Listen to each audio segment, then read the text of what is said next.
안녕하세요. 스토리텔러 제시카입니다. 오늘은 진주만 공습에 대해 이야기해보려 합니다. 1941년 12월 7일 일본 제국 해군이 하와이에 있는 미국 해군 기지 진주만을 공습했습니다. 이 공격은 미국을 제2차 세계대전에 참전하게 만든 결정적인 사건이었습니다. 하지만 이 공습에 앞서 미국이 일본의 계획을 사전에 알고 있었을 가능성이 제기되며 이는 역사적으로 많은 논쟁을 불러일으켰습니다. 일부 기록에 따르면 미국 정보기관은 일본이 공격할 것을 예측할 수 있는 여러 신호를 받았지만 이를 적절히 분석하거나 조치하지 못했습니다.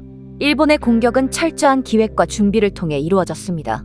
일본은 몇 달에 걸쳐 진주만에 대한 정보를 수집했으며 6개의 항공모함과 353대의 항공기를 동원하여 이 공격을 단행했습니다. 공습은 2차례의 파상 공격으로 이루어졌고 첫 번째 공격은 항공기를 파괴하고 두 번째는 배들을 목표로 했습니다. 이 공격으로 미국은 2,403명의 사망자와 1,178명의 부상자를 냈으며 8척의 전함 중 4척이 침몰하거나 크게 파손되었습니다. 진주만 공격에 대한 일본의 동기는 복잡하지만 주된 이유는 일본의 경제적 생존과 태평양 지역에서의 패권을 지키기 위한 것이었습니다.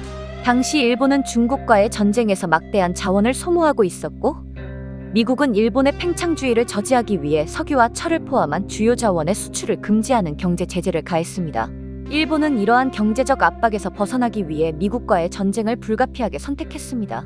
진주만 공습의 중요한 과학적 사실 중 하나는 공격의 시간대와 지리적 위치가 일본의 계획에 있어 큰 이점이 되었다는 것입니다. 일본 항공기는 하와이 시간으로 아침 7시 55분에 공격을 시작했는데 이는 대부분의 미군이 아직 잠에 들거나 준비되지 않은 상태에서 기습을 당하게 만든 중요한 요소였습니다.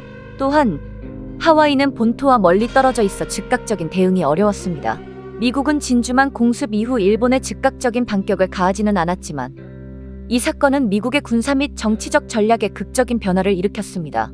다음 날인 12월 8일 프랭클린 D. 루스벨트 대통령은 치욕의 날로 기억될 연설을 하며 일본에 대한 전쟁을 선포했습니다. 이로써 미국은 공식적으로 제2차 세계대전에 참전하게 되었습니다. 진주만 공격 이후의 역사적 증거에 따르면 일본의 승리는 장기적인 측면에서 오히려 패배로 이어졌습니다. 공격은 일본이 의도했던 만큼 미국 해군을 완전히 무력화하지 못했으며 주요 항공모함들이 공습 당일 진주만에 있지 않았다는 점에서 미국 해군의 제거는 빠르게 이루어졌습니다. 특히 미드웨이 해전에서 미국은 일본의 패권을 크게 약화시키며 전세를 역전시켰습니다.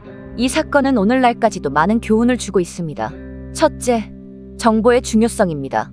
당시 미국은 일본의 공격 가능성을 알 수 있는 정보를 여러 차례 받았음에도 불구하고 이를 효과적으로 활용하지 못했습니다. 둘째, 기습의 위력입니다.